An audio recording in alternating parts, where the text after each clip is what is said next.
this is uncomfortable for me. I'm not going to lie. All of these, even speaking with you, all of this is uncomfortable. I don't like any part of it. My shoulders are probably like this. Hey, welcome back to Widowhood podcast. I'm Kendra. Hi, guys, and I'm Amanda. And today we have a special guest. This is Miss Laura Lovett from Solid Foundations. And I met Laura we were guessing, kind of going back and forth, but I believe about 4 years ago. I sought out therapy and counseling when my dad got sick, and more so realized I needed it after my dad passed away. And I had been to a few different places, just didn't feel a connection. And when I met you, I just felt like all the boxes were checked. I was getting everything. I was able to speak freely. You were giving me practical guidance, practical solutions, biblical solutions, and I just felt like it was a good match. So I had continued throughout that process of grieving my dad. I know that Mike and I had done marriage counseling and counseling with our kids, and we've kind of always made that something that we did because I saw value in it. So this is Laura, and Laura, will you tell us a little bit about who you are and what you do? Sure. So my name is Laura Lovett. I am in Myrtle Beach, and I've been a counselor since about 2014. Prior to that, I was a social worker, and I did that in Ohio for a little bit as a foster care worker, that kind of thing. So I got a really good handle on family dynamics and how to do reunification, that kind of thing, and also being able to walk people through the grief of like losing a child into the foster system or even losing a parent, because they had to go into foster system. So that's in my mind, a really good round. But I kind of focus more along the lines of like narcissistic abuse recovery, grief counseling, life transitions, women empowerment, as well as like just human empowerment. Like, let's be good people, let's love each other, and really try to get the concept of what Jesus stands for out there. So that's kind of where I'm at. That's good. And I think that kind of covers everything. And just like you said about really just becoming a better you is, I feel, what therapy should do, and what it has done for me just taught me a lot how to deal with emotions, what I'm feeling, because I don't, me, I don't do, like, I'm not a hugger. It's very uncomfortable for me to sit and talk about feelings or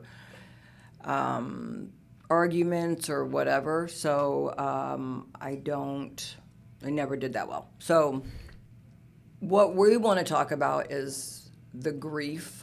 We kind of make a joke that that's the one we don't really talk a lot about grief. We talk about in this podcast practical things, practical solutions, and what to expect. We kind of call it like a how-to guide because how you move forward. Yeah, and that's all it is That's moving forward. But part of that is making you a better you and being free and knowing what's, I don't want to even say like acceptable, but, knowing that you're normal, and everybody that goes through this journey navigates through it differently.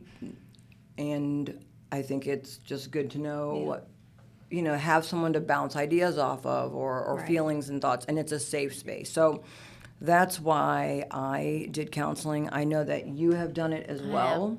We've actually done it a few times throughout our marriage.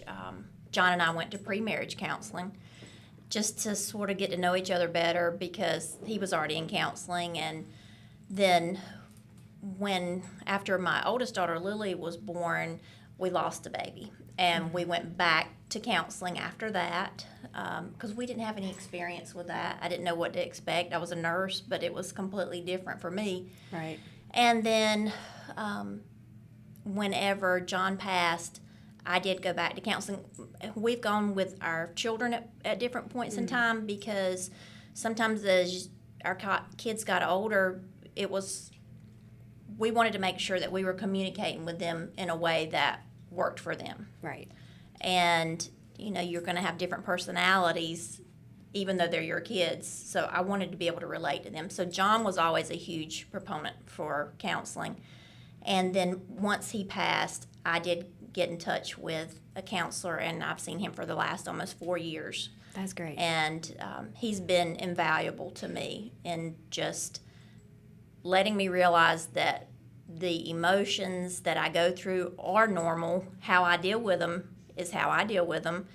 And we focus more now on how are you moving forward and what do you want your life to look like. Good. So jumping kind of right into that, we get a lot of questions. So in the last, I would say, month or so, our TikToks and viewing has really gone up. So we've gotten a lot of questions. So I always try to add those questions into our podcast so they Right. get answered. So I'm going to ask you, try to cover a lot of the topics that people had asked, but again, we're doing this for ourselves. So there are questions, that I know I saw you within the first few days after Mike passed. I needed it. I needed help just mentally. I needed to figure out what I was doing because I was Right. so lost. And it was like I needed someone to say, hey, just stand here and, let's walk through this and let's talk through this. So and this is a huge question, this is what people ask, the number one is, what can I expect in this process? Or what can I do? But they really want to know. I feel like we wanted to be prepared, we just were not. Yeah. And I think that's all we're trying to do is prepare others for this journey. So how can we do that in this setting? How Yeah. can you help us do that? I think that to say prepare is really, really hard because, I don't know that you can really ever prepare for something like this, especially when it's so unexpected. So many people say, is it better to know, somebody has cancer and they're going to We had die? that conversation. Or is it better just to be sudden? There is no better. It's all going to suck. That's true. And it is really kind of going in as, recognizing that, there are going to be waves of grief. So there is a Dr. Kubler-Ross that she kind of came up with the whole 5 stages of grief that a lot of people have kind of came in and adopted. And the very first stage is usually denial and shock. Right. And so when you get through that, then it's that is in my mind, the way that God protects us. He allows us to be able to disassociate from ourselves a little bit in order to not completely injure ourselves.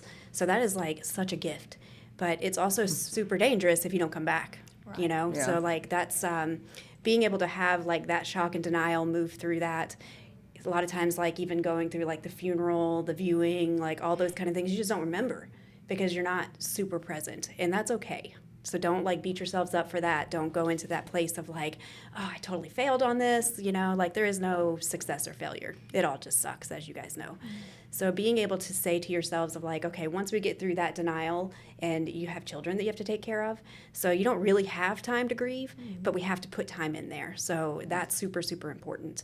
The second stage is going in, and a lot of times you might feel angry, angry at Mike because he died. How dare you leave me here with this child, with my family, with the business? I can't believe you did that to me. Yeah.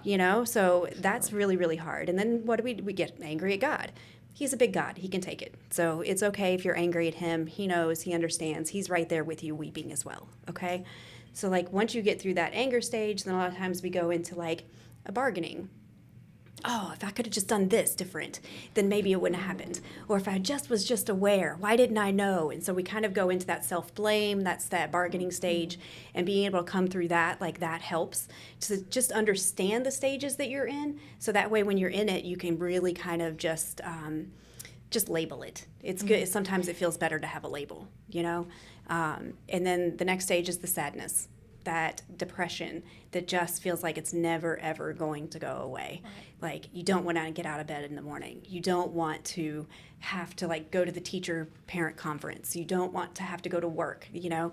So like that is that isolation part that we kind of come into, and that depression. And so we just push everybody away. And so like that's not your fault. Okay, that is a stage, it will pass, and you will get through it. And then the final stage is usually acceptance.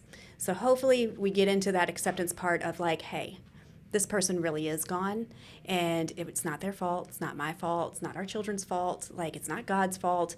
This is part of life, and this is what we do, okay? Like we live, and then we pass. So being able to like make that part of living be really, really valuable for us, and to be able to feel like we're bringing a legacy to the table, you know? And I think that's a lot of things what we work really hard on, but also kind of going in and saying, you know what? I was a good wife. I am a good mom.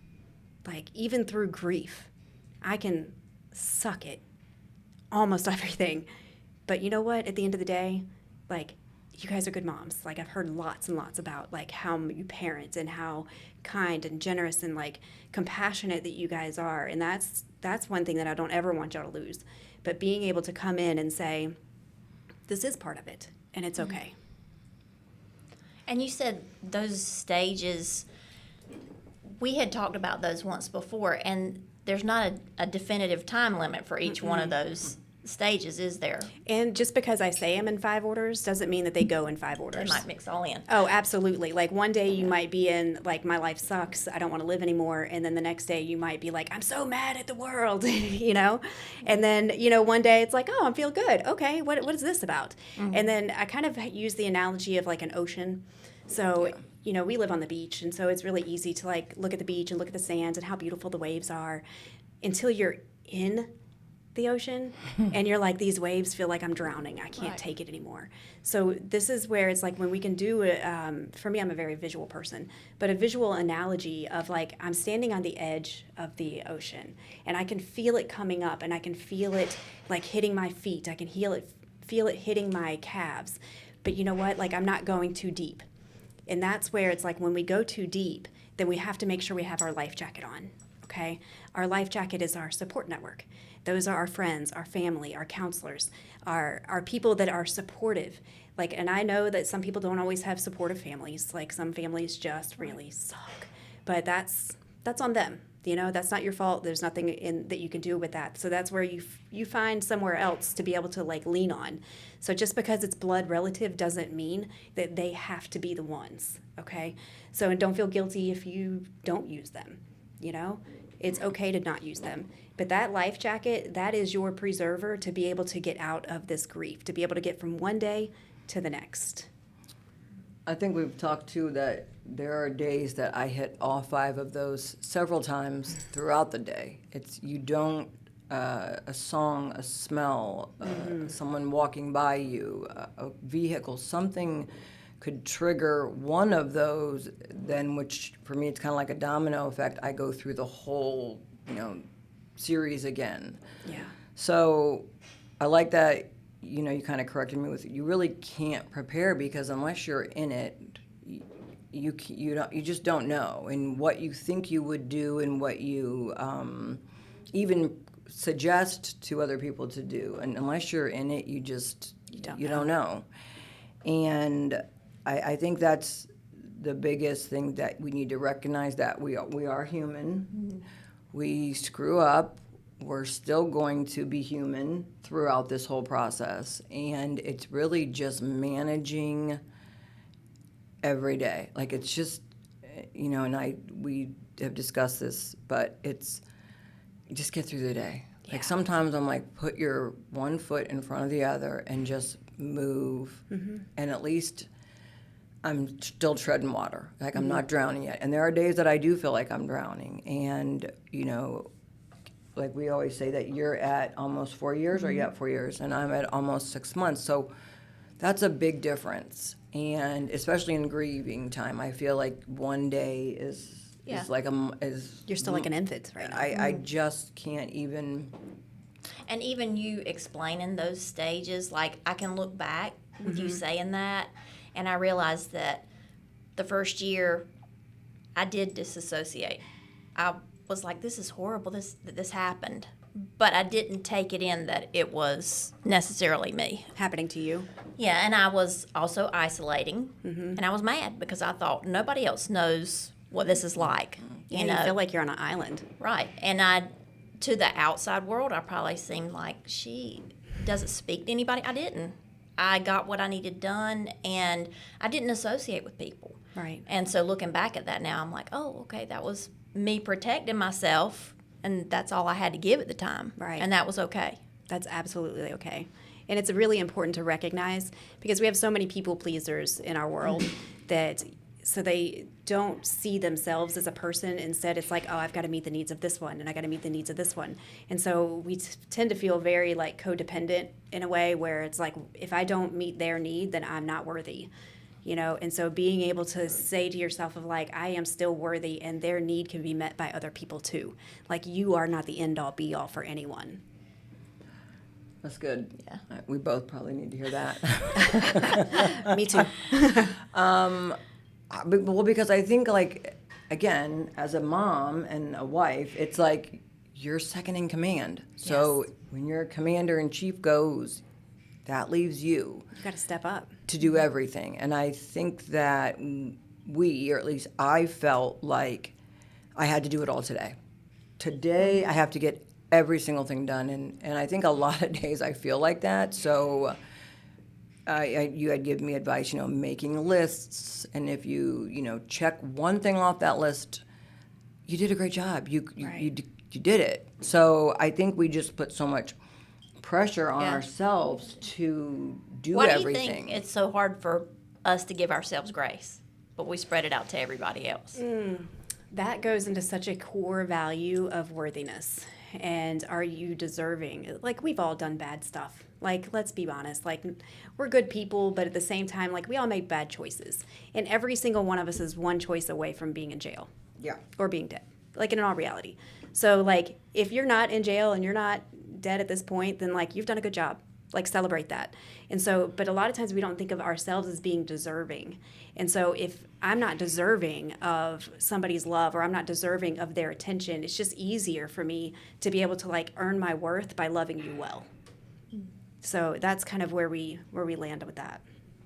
I think a lot of it too is how you were brought up and in the environment, and not to say any of our families, were bad or good or anything. It's just the environment that we were brought up in is we basically just recycle those same good and bad habits and qualities and things. And I think we just are living what we learned. Yes. And it's not, anyone, my parents were taught by their parents who, it's just kind of like a cycle. And I think probably everybody goes through that. I would imagine. I mean, but almost every single day I feel like a failure. And I just think that's probably I think that's because grief. you have very high expectations of yourself. But I also have high expectations of other people. Right. So, Yeah. I do. So when I don't meet those, I feel like a failure. I'm very goal-driven. Like, if give me a goal and I'm going to drive. And that's,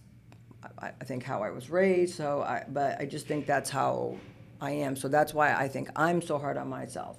But I will say, looking from the outside in, to you always seem like you have got it all together. And we're like People sisters tell me that now. too. Like, And I know you, I think, really well. It's much better even than I did 4 years ago. But I remember, I still say this, like, being around you, I would say to Mike, she is tough. I'm like, that bitch is like a tank. I mean, like, she can, like, I'm just saying, like, she would get through a situation, and she was just, from the outside looking in, so strong and so independent and so just had it together. For me, after Appearances are deceiving. Yeah. Aren't they, though? after Mike, I was a You mess. seem the same way, though.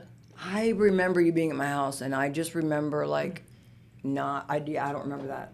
And like you said, I just. But when I got there, you Disassociated. had your phone in your hand and you said, we need to do this, this, and this. You had I- already kicked into this has to get Yeah. done.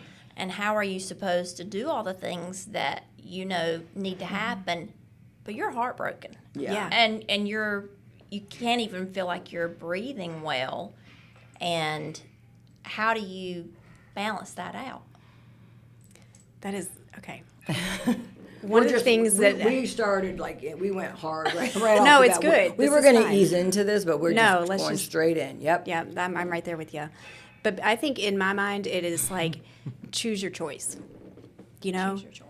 So, like, we all have choices every single day. As soon as your feet hit that floor, you made a choice to get out of that bed, right? So then you make a choice to go get dressed. And then you make a choice to feed yourself or feed your children. Like, every little thing is a choice. And so when you break it down one choice at a time, then it doesn't take that, it takes that whole overwhelming picture, and all of a sudden now it's bite-sized, and you can do that. So it's like, what can I do for the next 15 minutes? Okay, for the next 15 minutes, I can pay this bill or make this phone call. Okay, good job. So what's the next 15 minutes going to look like? Okay, in that next 15 minutes, like, so Hudson's getting off the bus at this time, so I know I've got to do this in order to get there to get that. Okay, good job. You know, so being able to like recognize and celebrate your very small wins, because everything matters. And so when we have perfectionism inside of us, then it's like if we're not perfect, then we automatically feel like such a failure. We feel like, everybody sees it, I can't do it. And so we hold shame in that. You know, and shame is what drives the perfect. But if we take that shame piece away and we put that over to the side and be like, yeah, I see you over here. Like, why don't y'all just stay over there for just a minute? Give me a moment to like breathe and understand that I am worthy and I do need loved. And so like being able to do that is going to help you to move on to the next. Okay? Does that make sense? Yeah. That's good. Okay, so the first question was what to expect. So I think everything. Yeah. And anything.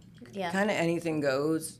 It's like everything and nothing at the same time. Yes, because everything's coming at you, but you feel like nothing's getting done. And things, like you said, are getting done, but that's how you feel. So the first few days after, it's immense grief. Or it's sadness. That's what grief encompasses a lot, but it's sadness. It's like you're frantic. You're, I felt like I was in like overdrive of getting everything done. You're not sleeping, you're not eating. So all of those combined it's like you can see the tornado coming, but you Can't take shelter. and so you just have to kind of roll with it. So that's, I feel like I can't tell someone else what to expect because every situation is different. You had 40 days. I didn't have any days. I know Right. my mom had months. I don't know if any of that makes it better or worse. I don't know. But I don't know if you ever heard, but she always says that John was in the hospital for 40 days. And I spoke with her, and you always would say, it was for him, but in the end, she realized God was saying, you needed that 40 days. He didn't. Right. And so that was like Yeah, I mean, in the boulder. Bible, it's repeated over Yeah. and over again. Jesus is tempted 40 days. Mm-hmm. You know, 40 is such a significant number in the Bible. And I thought, this is the 40th day. God's going to show out and he's going to come home. Yeah. And now looking back at it, I realize I needed the 40 days to learn to live by myself. We'd never spent a night apart. Oh, wow. You know, I mean, I worked night shift, but we didn't spend a night apart, Right. you know, and it gave us 40 days for John to explain to me what was going on in his businesses. And to me, it didn't soften the blow, Right. but it gave me an idea. You need to get ready, get your house in order, Yep. kind of thing. So I don't know the other side of like Amanda's situation where you're making dinner together, Yeah. and then your life changes. Yeah. So everybody is going to experience it differently, but I will say for me, and this was a question we got asked a lot, how should we, because I know how I did, how do you manage the guilt or the anger? And I know those are two different things, but for me, I would be mad. I would be like, I'm so pissed. But then I felt such guilt for being mad. At someone, Mike, he was gone, or being mad at, one of the kids for doing something dumb, or being mad at my family because they live far away, or being mad that a friend that was sitting in my living, you don't know. Right. You're mad at everything, and then you feel guilty for being mad. So how can you, I don't know, I want to say properly manage those, but how do you, that for me was a struggle. It was either, sit in my room and cry, go 100 miles an hour doing something, or disassociate. So there were, that's something I still don't know how to do. And I don't know if you know how to do, but that's, I think, one of our most I'm going to say popular things. One of the hardest words that that most of us do not hold is patience. No. Being patient with yourself. Like sometimes we're able to be patient with others, but if you look at like your love tank as like a cup, and when that cup gets full and overflowing, then you're able to like give love to other people. But when you go through something like this, it totally just like empties your cup out and then just cuts the bottom of it out so you can't get refilled, right? But being able to say like, okay, this is going to be really tough and really hard. And there's going to be days where I suck, and there's going to be days where everything sucks. And that's okay. So being patient with yourself and giving yourself the ability and the permission to not be perfect. Like, it's okay if you can't, you know what? Like, I can't do the meeting today. I just can't do it. Okay, then cancel it. You're not a bad person because of it. Really pay attention to what the voices on the inside are saying. Not that we have like multiple personalities or anything like that. I don't want to freak anybody out, but like being able to say that like we all have dialogue going on in there, right? Yes. So like, but being able to say to yourself of like, okay, calm down, like back the F up and let me see exactly what's going on here. And a lot of times like those voices will calm if you ask them to. But also like, so I have a really, really strong critical voice. And it is like, oh, why do you suck so bad? Look at you. You think you're a good mom? You think you're a good counselor? Pff, whatever. So like there's so much that goes on in there that we're fighting every single day. And so now what I've tried to do is I've tried to say, okay, if you don't do this, if you're not sitting here telling me how bad I am, like what could happen? Like we take take it off of confidence level and put it into competency.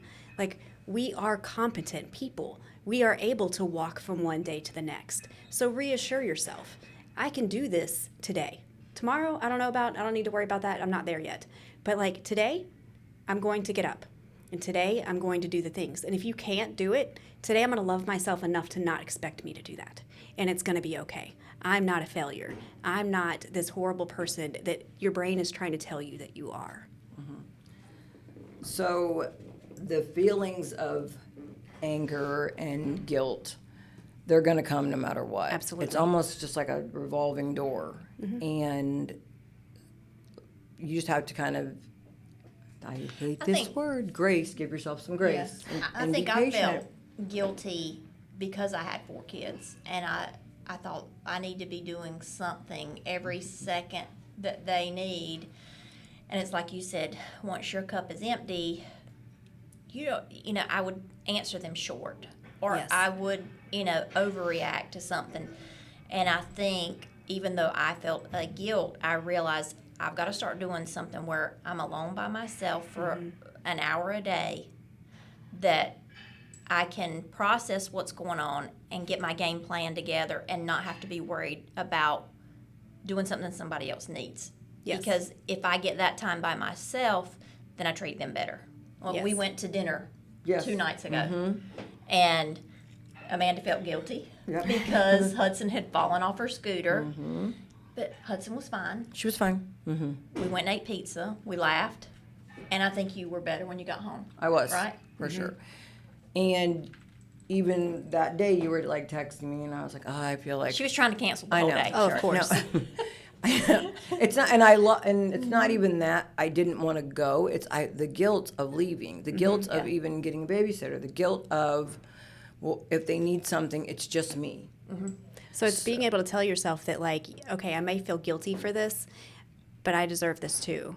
And by doing this, I'm going to be a better mom. I'm Yeah. going to be more attentive to other people's needs. So we're not like at that irritable part, where we can't take anything else. That kind of falls into then the next question: that how do you cope? How do we cope? What are some positive ways that you can cope? I have said, I've done, everything from, yelling, journaling, just working out, drinking, and I think any or all of those in moderation or at times are fine. And I think there's no right or wrong way, especially the first year, I would say, to cope.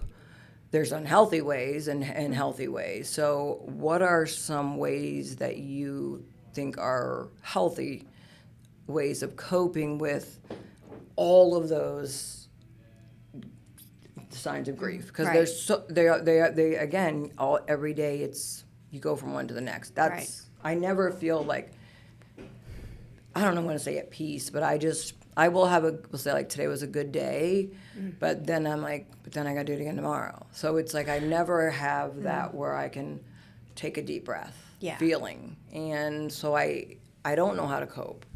I know I watched the one with our kids, and I'm teaching that to my kid. They don't know how to cope. So How do we do it? yeah, how do we do it? First of all, we have to know what we love. Like, know what's going to fill your cup. Sometimes it's having quiet. Sometimes it's prayer. Sometimes it's a conversation with the person that's deceased. Being able to have that conversation. They may not talk back, but you know what they would say. So there's kind of like a little conversation that happens there. I really like to have people start like just what I call a grief journal for the first year. And so every day, write in your grief journal. It can be angry. It can be loving. It can be kind. It can be just horrid. Like whatever it is that you need in that moment, put it down, because that also gives you the ability to see your progress. Like, so what you did on day 1 versus what you do on day 60 is going to be totally different. And we don't see our own progress a lot. Other people can see it in us, but we can't see it for ourselves. So being able to just kind of, this is a good picture of where you're at. Some people do video blogs, maybe not for other people, but just for themselves of like, I don't like writing. Like, those that don't like to journal, do letter writing. Write your deceased person. Write a letter to God. Write a letter to your future self. Write a letter to your grieving self. Being able to do it that way, sometimes that gives it a little bit more purpose, and it makes us feel a little bit better. I think that paying attention to your body, like listen to what your body's saying. If you're an anxious person and it shows up in your chest, and then all of a sudden out of nowhere your chest starts getting tight, you're like, okay, what just happened? So pay attention to you. Your whole body is nothing but a warning signal for you. And so when it starts flaring up, go into a quiet spot. My go-to is like go to the bathroom.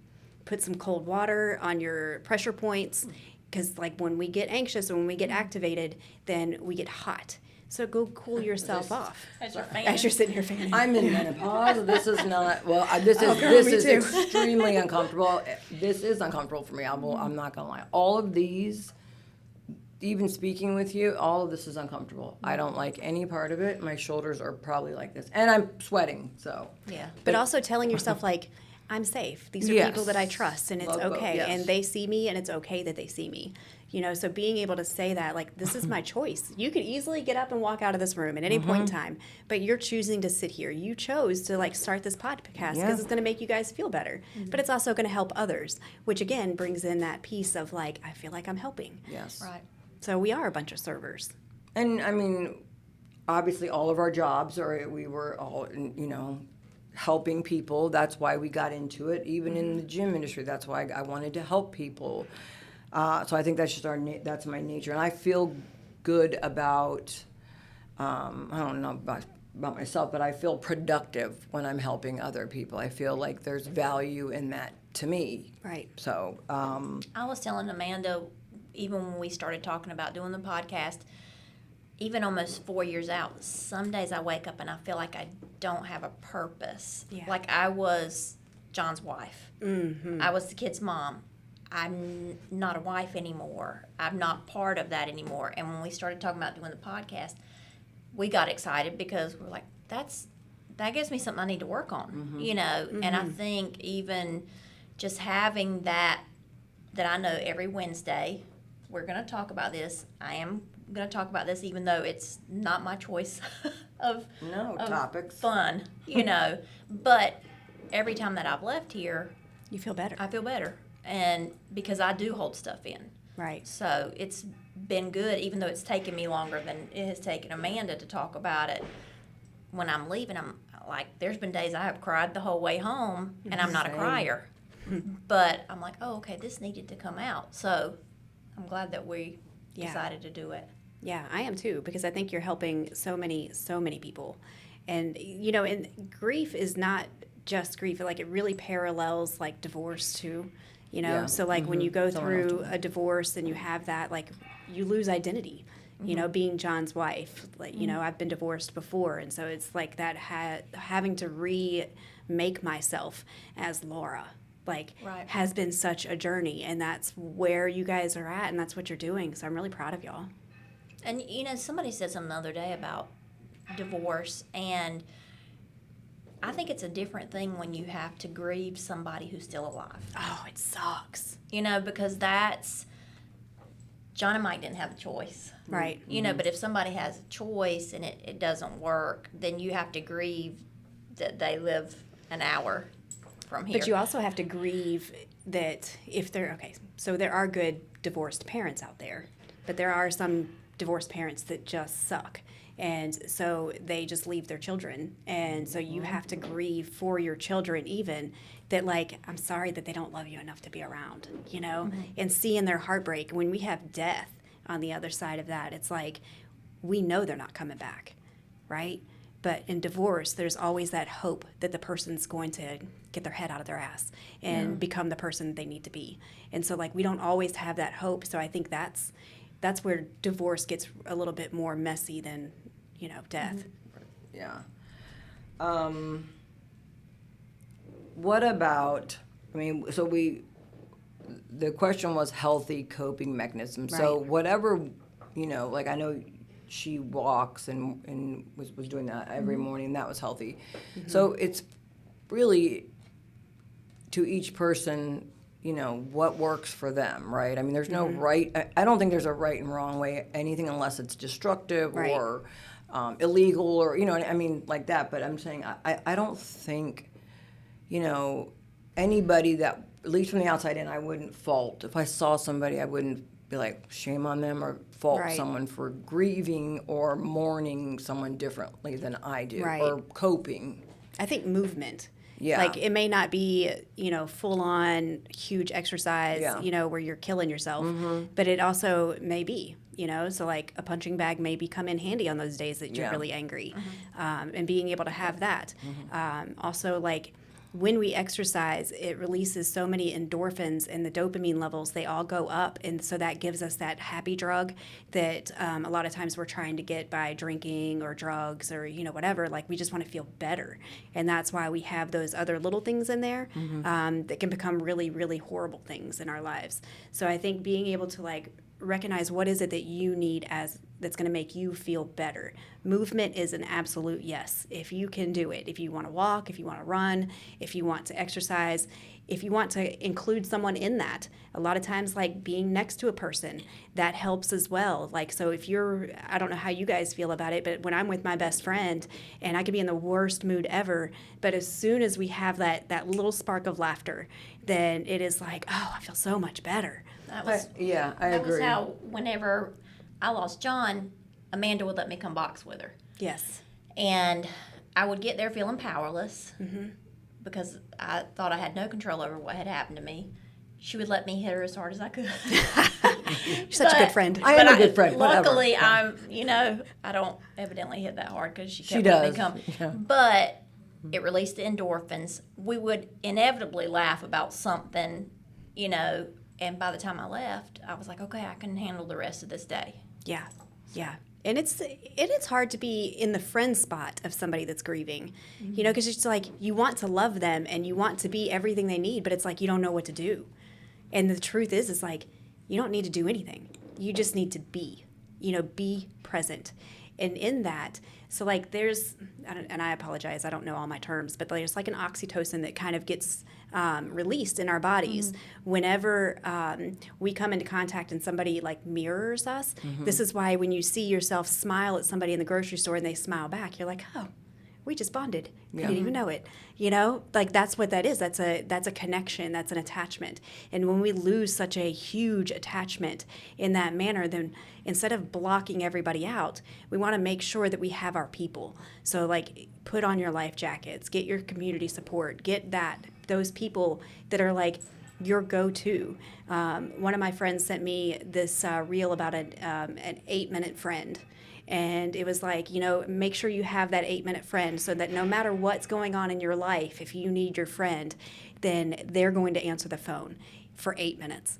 And it doesn't always have to be 8 minutes, but 8 minutes is enough. Yeah. 8 minutes is enough for you to be able to like feel better, get that feeling, get that connection, and then feel better. So it's like sometimes we don't reach out to others because we don't want to be the burden, right? But the truth of the matter is, it's like you would never call Amanda on a burden for calling you saying, hey, I just need 8 minutes of your time. No. Right. And Amanda, you would never do that to her. Like we wouldn't do that to our children. We wouldn't do that to anybody. Like even some of the people that we don't even like, we still give them 8 minutes, if not more, right? So being able to see that like you're worthy of that 8 minutes too, and it's super, super important for you to be able to have that connection because that's going to rebuild some attachments that you just lost. And I think we said we're learning how to go from we to me. You're not only mourning your best friend, the person you bounced all your ideas off of, you're mourning a life that you envisioned yourself. Yes. You guys having. And then you're learning how to make, obviously when you're married, we all were. So that is your person. That's your bond. That's like who you go to. And so now you have to learn what you can say to another person and like who your people are, like you said. And typically it's just a few people. And for me, it's, I can count on one hand the people that I could call and say that to and that would answer and give me 8 minutes or that would show up at my house. But, Right. So I think that's a really important thing. Find those people that you have that you can do that, but you're also the people that will make you laugh. Like no matter what, we could walk through Walmart and we laugh and joke, and I know that no matter what, I could call her and she would answer. Another thing I think that this situation has made me realize is, and I said this in the past, that I don't think I was a very good friend to you in the beginning because I did the typical, if you need me, call me. Well, Right. They're never going to call you. But you wouldn't know that. And now I look back and said, rather than saying, hey, I'm going to come over next Tuesday, what time do you want me? I just should have, I feel like if this happens and this is one of your close people, you can call them and text them and all that is great, but you need to Just do it. You need to just do it. Yeah. So you recommend that? Just Absolutely. take that choice away from them. Go ahead and. So this is like the thing is like, this comes into trusting. How much do you trust your friend? Do you trust that they're going to be honest with you? And if they do need you, do you trust that they're going to say, hey, yes, I really do need you to come over? Because not everybody does that. A lot of people will be like, no, I'm good, even though they're dying on the inside and they want you to be there. That would be me. I think that's. I think you. You really never asked me like, hey, can you do this? And I feel like I'm always like, I need help. I think that was just because it was such a different time because of Yeah. COVID. Oh, yeah. I mean, Yeah. so nobody was going anywhere. But I do know the day of Mike's service, I texted you a couple hours before and I said, I'm sitting here. Do you need me to come? You said yes. That's it. And you said Yep. yes. Good job. So you were able to do that. I had a good therapist. You probably don't remember it, Yeah. but I was like, No, I kept sitting I there. do I got remember. ready early in the morning because I thought I was going to go spend the day with you, and I didn't hear from you, and I was fine. I was like, I need to text her and say, No, do you yeah. need me? And you said yes. Yes. Yep. So you did. I did. And it is hard to ask that. And it's harder for people, I think probably like me, that are, I usually try to keep people at an arm's, length away. And I just remember this, like even growing up, like no matter what was going on in our house, if someone rang the doorbell, like we would be like, hi, yep, come on in. Now we could have just had like World War III, my brothers could have just been beating the crap out of each other. We could have just been in trouble. But it was like, fake it till you make it. So I just kind of went through life with like, just fake it till you make it. And Right. before my dad died, I remember him saying, why not just face it until you make it? And I was like, oh, that's good. Like because I didn't know that was I didn't, just face it. Hey, do you need me? Yes. How are you today? Real shitty. And Yeah. so I've stopped telling people, I've tried to stop telling people what they want to hear. And if you ask me how I'm doing, most of the time I'm going to say, I'm here and I've made it to 4 o'clock or 2 o'clock, because that's where I'm at. Right. Rather than saying, I'm good, how are you? Because it's like that typical response when you go to, I'm so sorry. Right. Thank you. Hudson used to always would say when people would say, honey, I'm so sorry. She goes, oh, that's okay. And so I had to teach her, like, it's just because it's our natural reaction to just, put a smile on and be like, I'm good. And she's learned that at a young age. And I was like, you can just say thank you. So I do. If people, can I hug you? No, thank you. Can I do this? No, thank you. Or, there's a nice way to say it. I don't always do that because I am kind of blunt a little bit. But yes, there's a nice way to say that. And I think another thing is, and this is something that you taught me, was what are their intentions? Yeah. Like the girl screaming at me at Broadway, who probably now realizes this is her since I brought it up so many times. I don't think she had good intentions. I think her intentions were, let me get some gossip so I can take this back, blah, blah, blah, blah. Yeah. But if someone, comes up to me and I can see that their intentions are good, they just didn't frame their words, the right way, I can have a little bit more patience or grace Right. with that person. So I think that is a good, what are their and maybe intention isn't the best word, but It's like their motivation. Yeah, What's where's motivating their them to heart come at? in? If they're coming at me because and some people love gossip and love drama, and they just love it, and other people are like, I can see all of that, and I don't want to be any part of it. So Right. just I will be like, I don't even care what you're talking about. I don't want to hear it. So that kind of brings up what do you think is a good response when somebody asks you something that you don't want to talk about or you don't want to answer? Or is it none of their business? Or is You can easily say, like, I really appreciate your concern for us, but I can't go there right now. See, she makes that sound easy and nice, but yeah. Yeah. Coming from me, that would be not that. That would Get the hell out of here. definitely. Even that sounds nice for me. So, what about? This is another one that I'm struggling with. How can I? Because I do still feel like I'm mourning. How can I mourn Mike and the life that I thought we had and we're going to have while moving on and performing my daily responsibilities or my weekly or monthly? Or how can I do that in a healthy way? How can I don't know if you keep those two things separate. I don't know where those don't just bleed over into each other. So I think if you can give yourself, say, like 15 minutes a day and like make a deal with yourself that for 15 minutes, I'm going to go turn the shower on, I'm going to put a really good song on, and I'm just going to sit under the water and I'm just going to cry as much as I can. And I like to envision the tears just going down the drain because that is a stress reliever. Our body, like God made our body so amazing but cortisol comes out in our tears. And as you know, like cortisol is one of the major stress hormones, right? So that's what keeps that flat tire around our bodies as women and all that kind of stuff. But, or cortisol, not cortisone. But like whenever we cry, cortisol comes out. And so it is a stress reliever to be able to do that. And so give yourself the 15 minutes that's like, okay, I'm going to grieve the heck out of this right now for 15 minutes and I'm going to completely fall apart.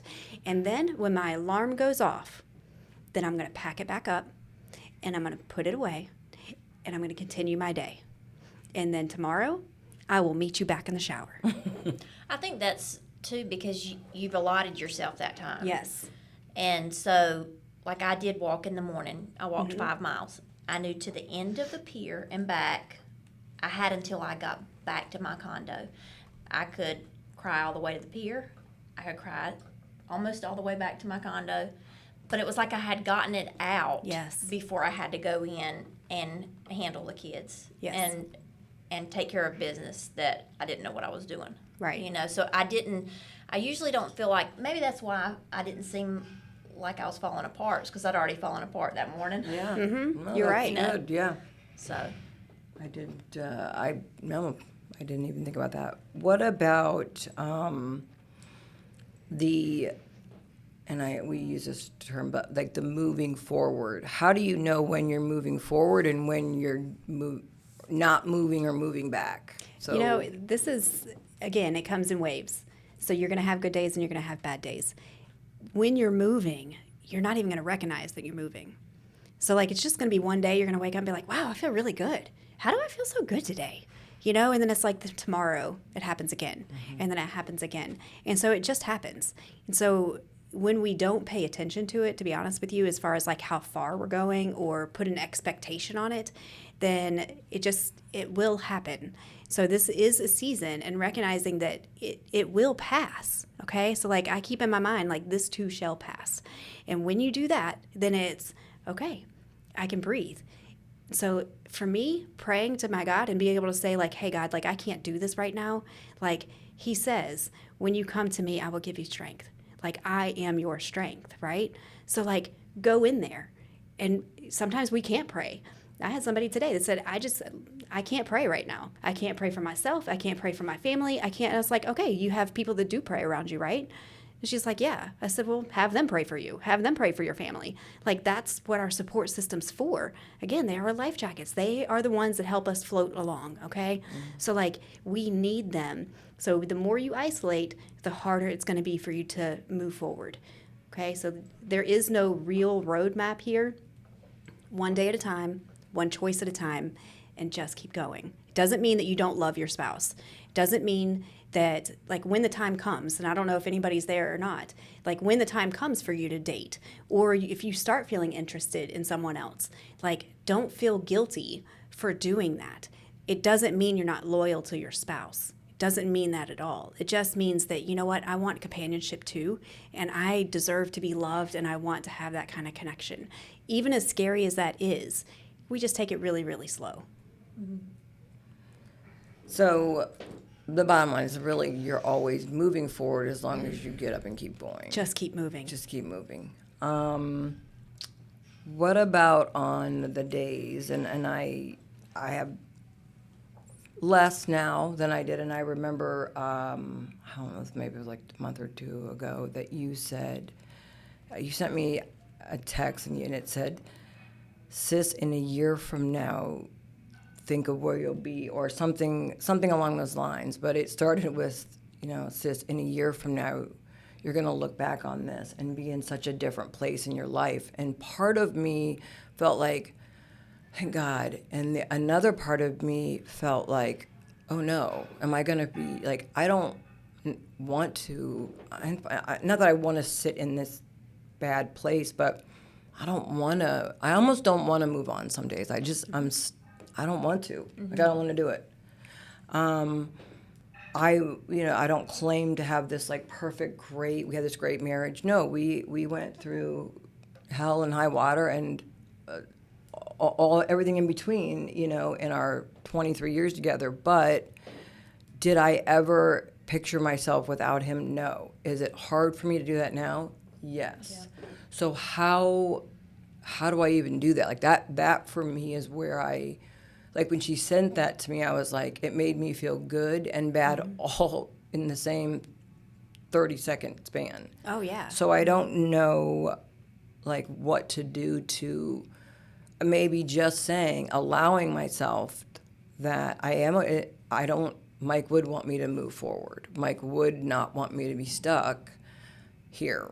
And just, knowing, I know John and I know, we always say him and Mike are up there just laughing and having a good old time. But I know he wouldn't want that for you either. Because, like, I know how John felt about you because he told us all the time how, she was out of his league and he knew it, but he was, he told Mike the story. He made himself a little cooler in that story, but He probably did. He did embellish. yes, and so did Mike. But Mike, the same thing. Like, no matter what, like Mike always, at least from what everyone has told me, and I have seen, he just, put me on this pedestal and always made me feel. I never want to not remember that. Right. And I know, so that's where the moving on part is I struggle with it. I struggle with, do I have too many pictures up? Should I take these down? Should I start to put some of this stuff away? Like, this weekend I got rid of some of his clothes. We had, they had like a community garage sale in our neighborhood that I guess they do them twice a year. And I said to Morgan, I'm going to get a table. We had no idea it was 8 o'clock. We saw people coming.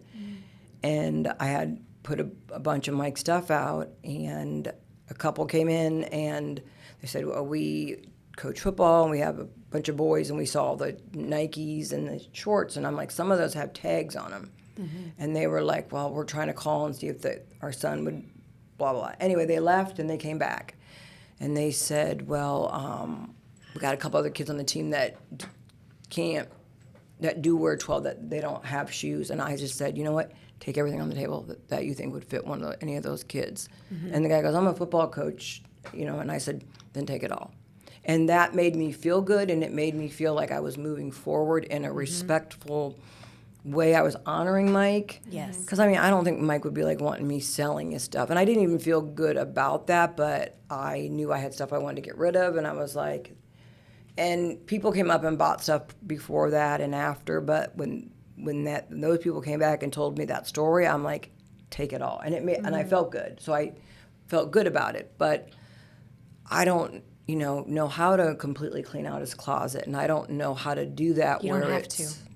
You don't have to. Yeah. So this is where it's like we have that expectation, and sometimes people will put that on us, where it's like, oh, it's been 6 months. Why aren't you moving forward? I'm yet? hearing that. And it's Yeah. like, screw you. You're not in my life. You didn't have the last 23 years with him, and so like, this is where it's like there is no expectation. And so whenever you put that on you, I want you to back up and say, okay, whose expectation is this? Right. Who set this here? Because it's not coming from you. Yeah. It's really coming from either family or friends, or it's coming from the community around you, or even society of like, this is what I'm supposed to do. But like, that's not the truth. The truth is like, when you're ready, you will know it. Yeah. And if you want the pictures up in your house, leave them up. If it's bringing joy for you, and of course it's a memory. Yeah. And memories can be hard, but it's something that's like you still want it to be there. Yeah. So there's no wrong answer in that. And you're not dating right now. Like, if you did, it's okay. Yeah. And this is the thing, is like, no matter what, when the time is right, that is your children's father. There is no moving on from that. He will forever be their father. Right, yeah. And so, like, if you can't have memories up of their father, then that is not your person to be with. Yeah. That shows you that is a very low self-esteemed person that is going to come in and try and control your world. And you don't need that. You said something about not wanting to move forward because Mike did have you on a pedestal. And I felt the same way. John acted like I was the only female that had ever been made. And so I don't want to forget that, and I don't want to forget how he made me feel, but I think it's okay to want that again too. it's not disrespectful to him. He taught me well. Yeah. Yes. You know, he taught me well. Don't accept anything less. Yep. And Agreed. and that means because I want to love somebody again, it means I love well. Yes. And so And you're I deserving think, of it. I think Yeah. that it's okay that I don't want to forget that, and I won't forget it. We were together 28 years, but I know I also don't want to be alone the rest of my life either. Right. So Yeah, no, we've had that discussion too. I mean, I'm just not there yet. And, slowly I am going, getting rid of things, but it's at my pace. So those are the days when I feel like I'm pressured to do that. I start feeling like I'm drowned, like I don't have my life jacket on or whatever you said. Like Yeah. I do feel like I'm drowning. So for me, I do like pictures, and if you've been in my house so much, so I have pictures all over, and we always, like said, we did memories over gifts, so we have a lot of, and I always took pictures of it. I grew up with that, so we have a lot of photos. Some of them are painful for me to look at because I remember when someone dies, and I think this is a good point to hit, is that I feel like, and this could be wrong, but I only, at least up until now, have remembered all the great times. I've never thought like the time that Mike and I got in an argument, or Mike and I was mad and didn't talk to him for 2 days, or he cut, anything.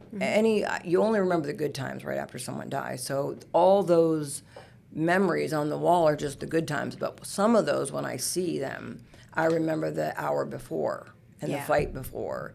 And so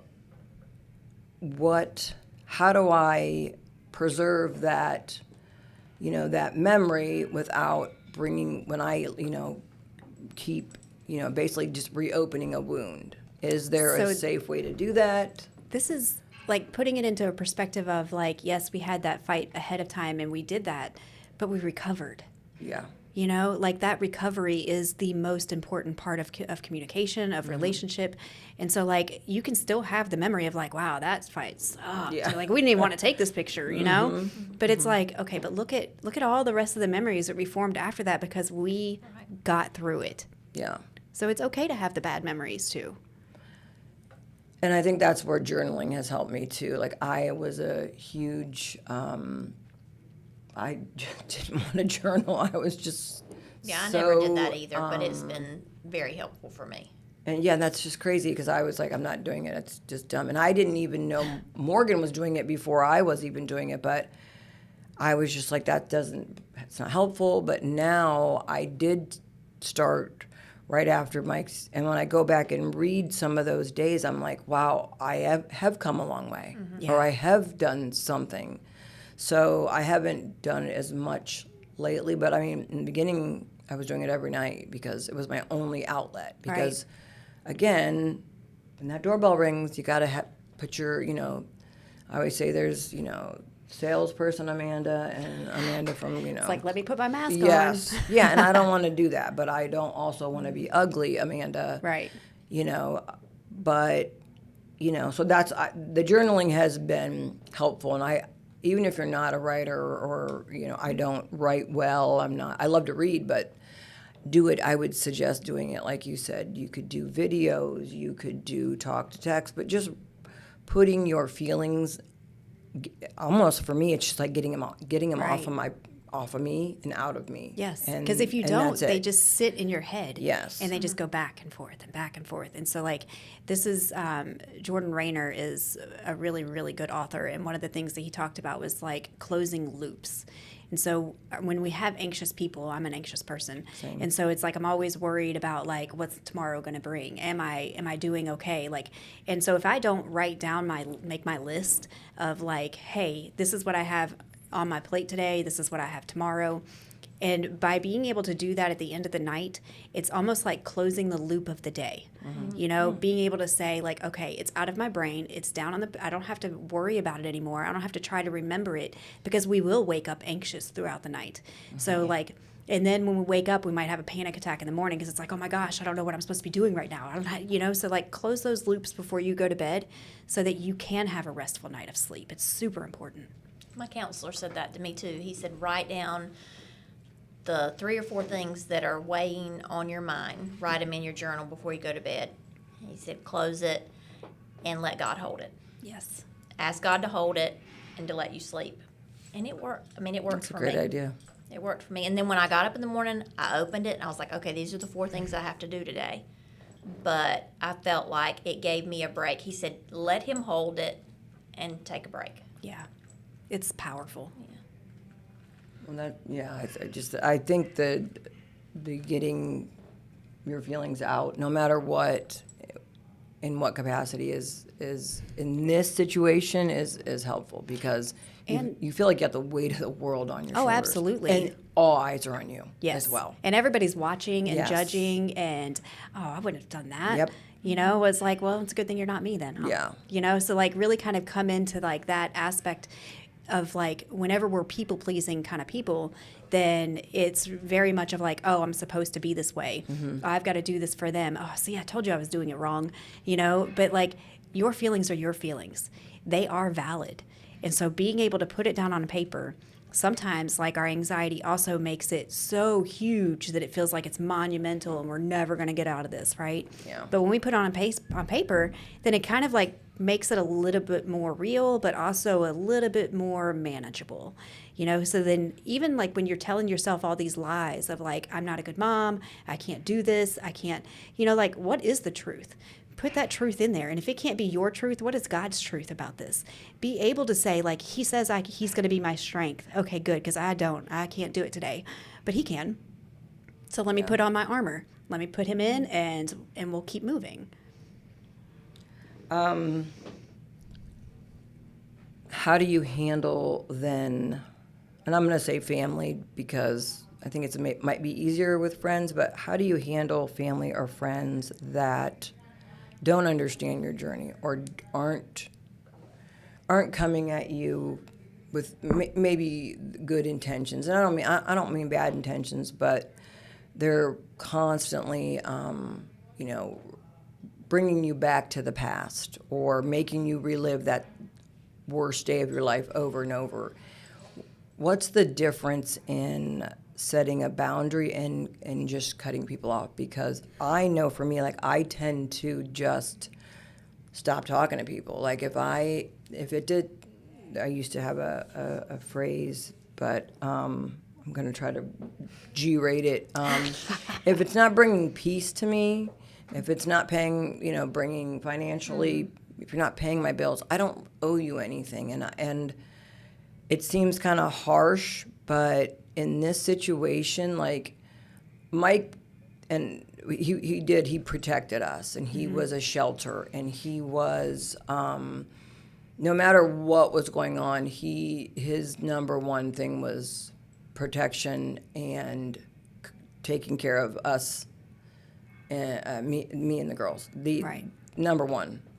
That never wavered. I never thought that wasn't it. And now I have to make sure that I feel like I'm doing that. So not every relationship with family and with even, I have some friends that I'm just like, this relationship it's not giving me any value. It's not adding any value to my life. So I'm going to kind of push it out into that box and just leave it until I can maybe be more, mentally prepared, or even just have Right.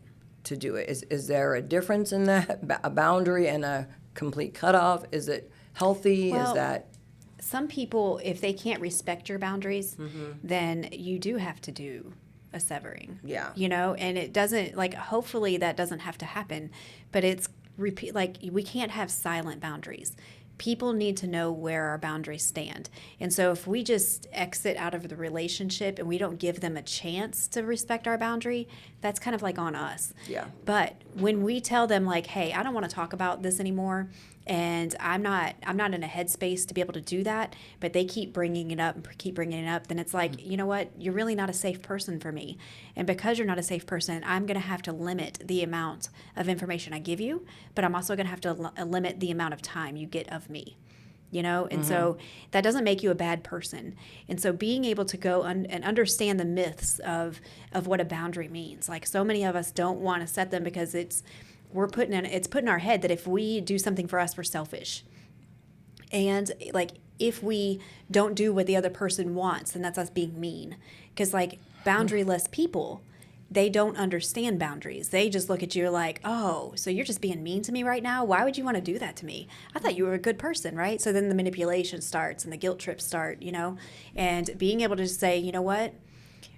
This is what I need. And if you can't meet me right here, then I respect your decision to not meet me right here. So the next time you call, if you bring this up, I'm going to have to go. Right? That's a very clear boundary. So the next time they bring it up, a boundary is pointless if you're not going to have the consequence. Yeah. So if you have to have that follow through and be able to say, you know what? I asked you not to do this and you chose to do it. So I just want you to know I love you, but I'm going to hang up right now and do it. And even if they're like, but wait, Yeah. I'll talk to you later because I need to go take care of me right now. And just hang up. And then you may feel like complete crap afterwards, and that's okay. Call your person and say, you're not going to believe what I just did.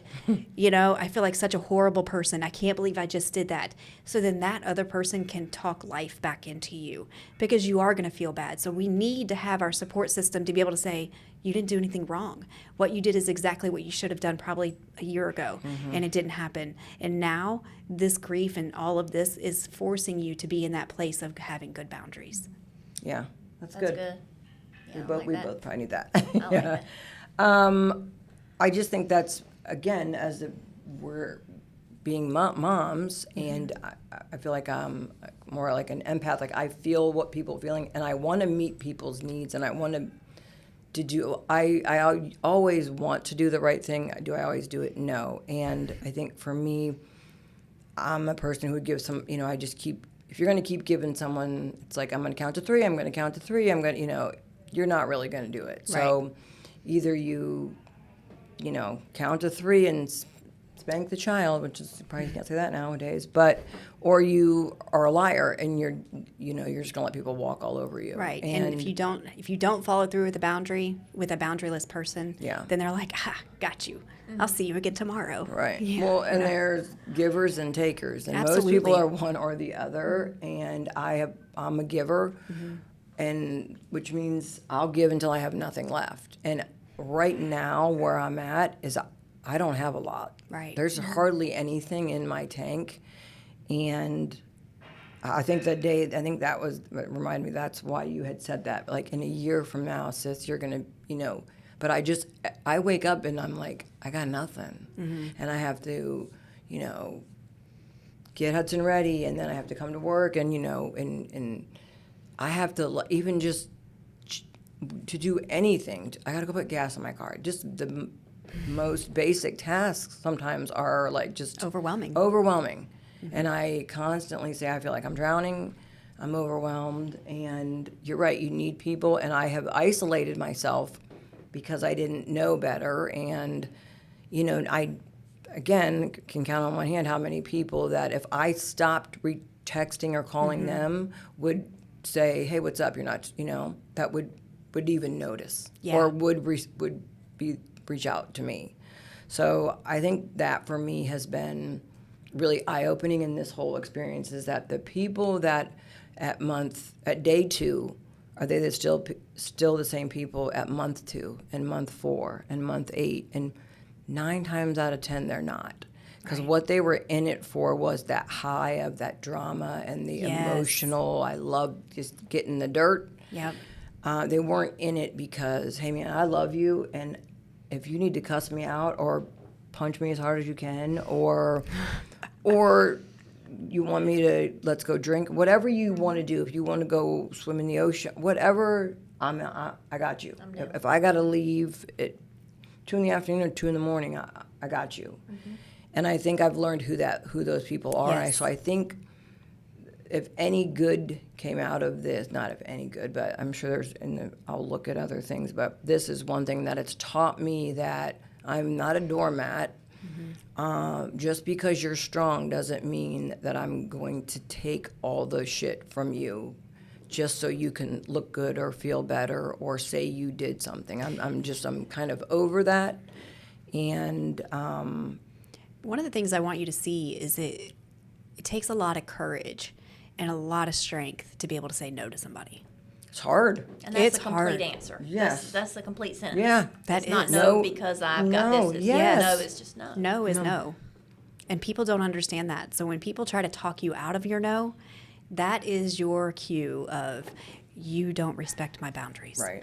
And that's all they have to say.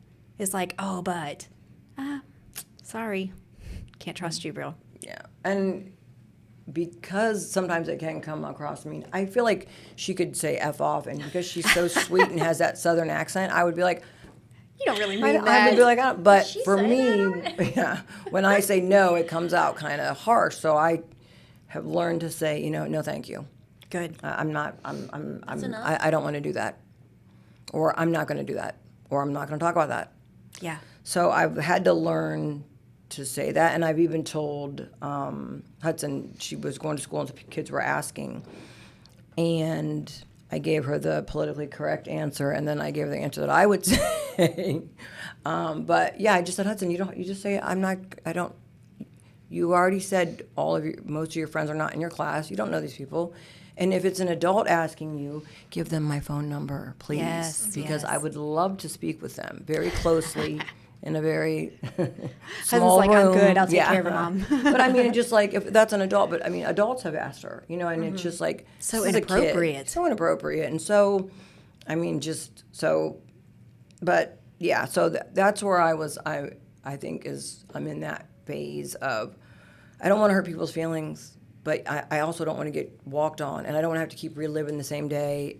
I want to be able to move forward. It's kind of a whole lot. So learning people's intentions and being able to just say, hey, no, thank you. Yeah. And walk away. And that you're right. That's a complete sentence. That's a complete answer. Another question that got asked a lot was about, and it's a term, I have never used this term until I think recently, with self-care. Oh, yeah. And you have brought it up to me. What did you do for self-care this week? And I probably, other than working out, which that's how we met in the gym. So I've always worked out, but now that's really hard for me to come on this gym floor, especially when there's a huge poster of my husband right there. So it's hard. I have started back up a couple days a week, but it's hard. It's like a whole emotional, like pep talk I have to give myself just to come out here. And it's So- really hard too when you're like an icon here. Like people look at you. I know you're very Yeah, humble. well, I don't know about icon, but you, I mean, I have a mohawk, and so I'm noticeable. I would say you're way more than noticeable, but I appreciate your humbleness. So this is where it's like when you are that person and it's people are coming in, and so your self-care is going to look different for each person. But it's super, super important. That goes into like your walk, that, the 5-mile walk there and back. And that is part of self-care. So a lot of times we think, especially as moms, if I do take care of me, then that's being selfish. And there's a book out called Boundaries that has changed my life. I think I've read it 8 times now. I actually teach classes on it now because it's been so instrumental. Yeah. And but it breaks it down to self-care into being a good steward of yourself. God calls us to be good stewards of what we have. Our body is our temple. If we don't take care of us, then how are we supposed to take care of others? Think about the mask on the airplane. You're not supposed to put theirs on first. You've got to put yours on first, so that way you're still alert to be able to put it on them. They'll come back, right? So this is that same thing. Are you being a good steward of you? What is it that Amanda needs? What is it that Kendra needs? When you're able to go into that place of I don't know what I need. Okay, what's going to help me to learn?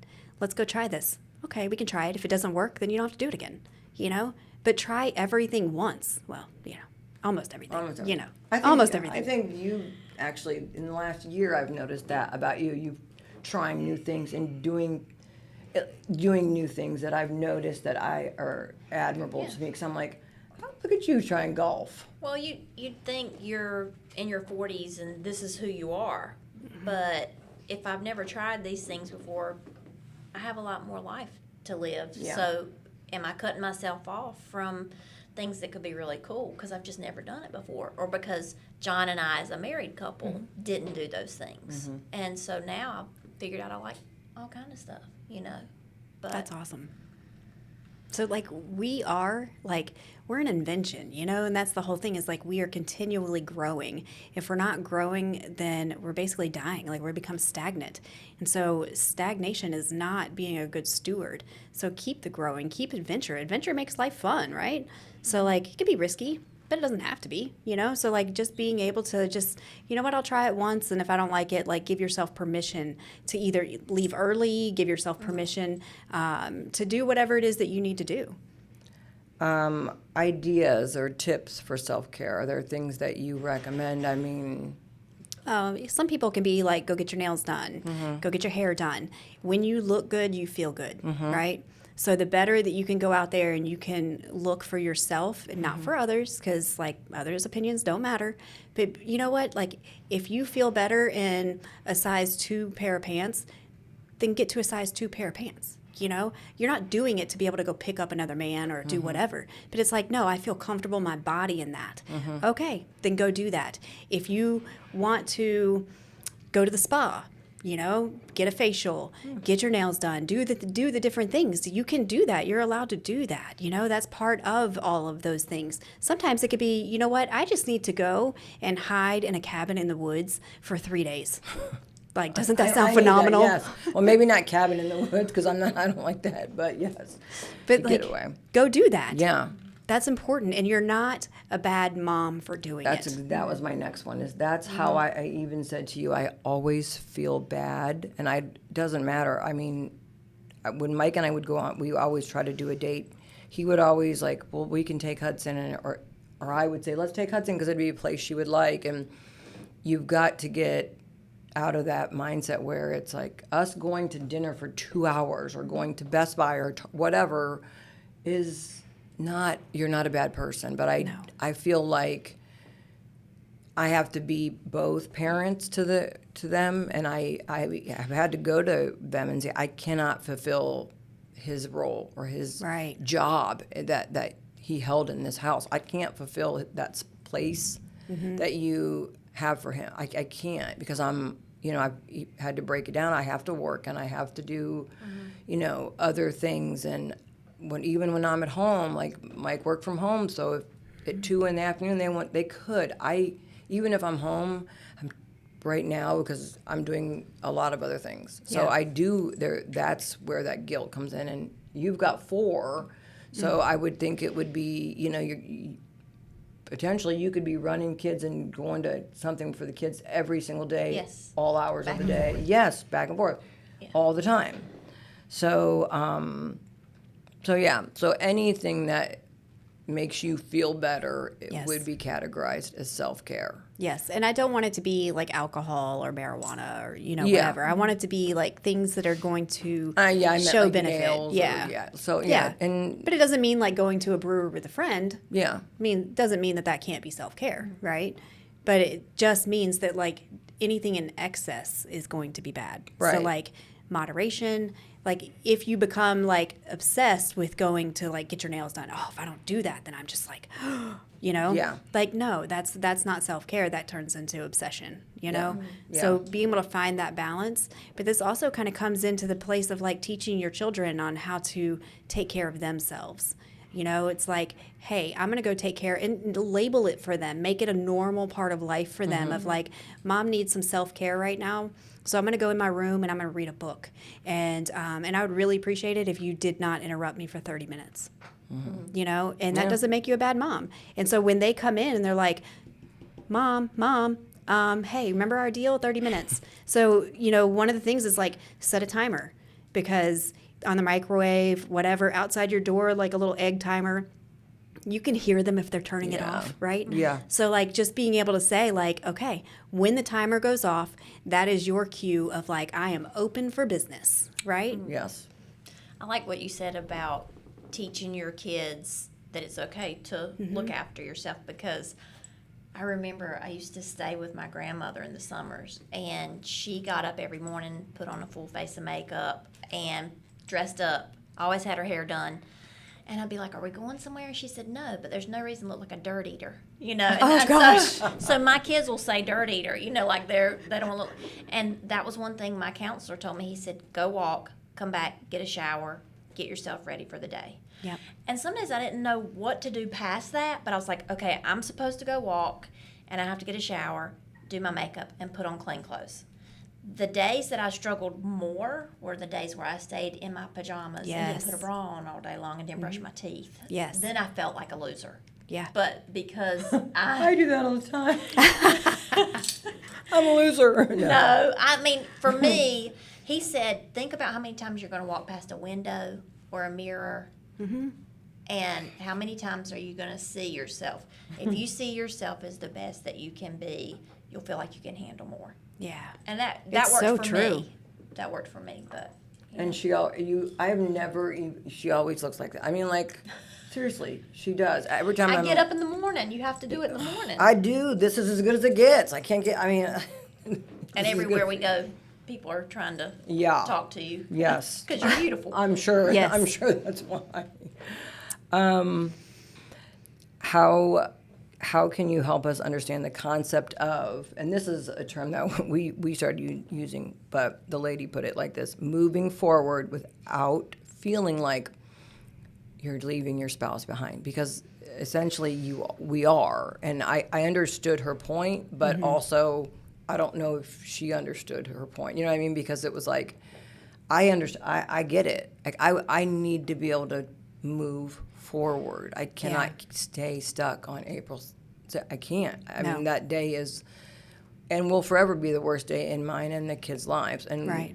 we made a whole podcast surrounding it. But the goal of this is to help people, is to be honest and tell people what we're doing and how we're doing it. But it's to hopefully learn and help other people. And so I feel like that. Like, I feel like if I took pictures down, or that I'm like shoving them in a box. Right.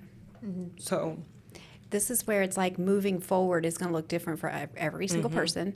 But in regards to feeling like you're not leaving your loved one behind, I think it's really important to recognize that, like, any movement is movement, right? So we're only leaving them behind when we, like, just completely forget about them. It's never going to happen. yeah. You know, like, that is never, ever, ever going to happen. So, like, yes, we are going to move. And, you know, there's such a big thing of like, I want to move forward. I want to go forward. I want to go forward. I just want you to move. Just move. Just don't stay stuck. Okay. Some days it's going to be forward. Some days it's going to be backwards. And on the days that it's backwards, it doesn't mean you're doing it wrong. Okay. But, like, as far as like not leaving your spouse behind or leaving your loved one behind, how can you honor that person? And Amanda, I think you already answered that in a way of like, you know, I feel like I was honoring Mike when I gave his clothes away to this team that could use them, you know? So, like, that's honoring of him.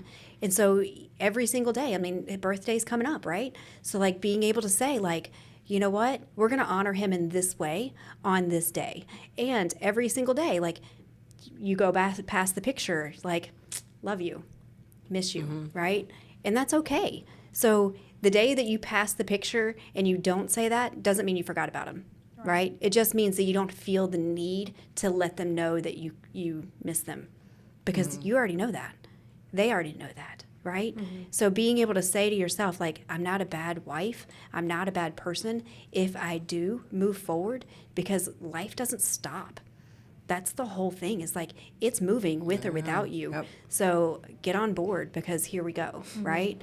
So that's, again, your support system. They have to come in. And when you're feeling that crappiness and you're feeling like, am I doing it wrong? Should I not be doing this? Like, let them speak that life into you of like, is this really what you want to be doing? Well, yeah, then you're not doing it wrong. Okay? Yeah. And we appreciate people that keep sending these in. If you're sending in questions and they don't get answered through, most people send them a private messenger. I just wanted to say, I usually will answer them always all on the podcast. If you want something directly, you need to let me know, because I just realized how on TikTok you can hold the question down and then respond to it. Getting really savvy on these social media apps. But